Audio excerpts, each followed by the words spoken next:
8:46, a health alert this morning. The Columbus Health Department's investigating now an outbreak of mumps on the Ohio State campus. Dr. Teresa Long is here with us to talk about what everyone needs to look for with mumps. And Dr. Long, we were, again, inundating you with questions because all of us were like, mumps, we've heard of this, but we don't really know what it is and if we're protected. So what's going on the campus?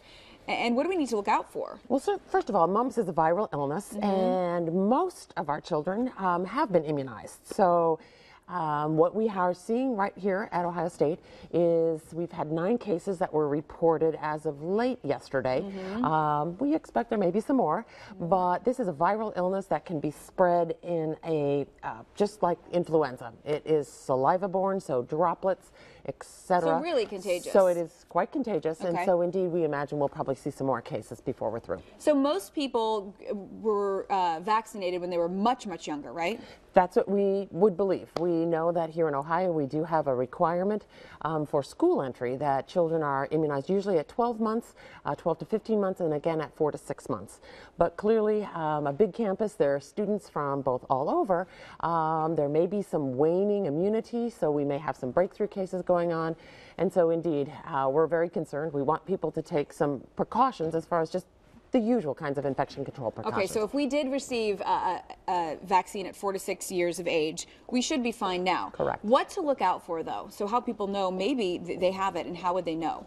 So it's a viral illness, and it actually has some early symptoms that are very similar to influenza. Fever, headache, feeling achy, tired. So this is the area it affects? And that's after some of the onset of the aches and the fevers. What is very specific about mumps is swollen salivary glands. Okay. So this, in fact, is what that is a view of. And you do see, I mean, obviously it's a swollen neck. It can be both sides. It can be one side. So this is what it will look like. Oh, wow. Okay. Correct.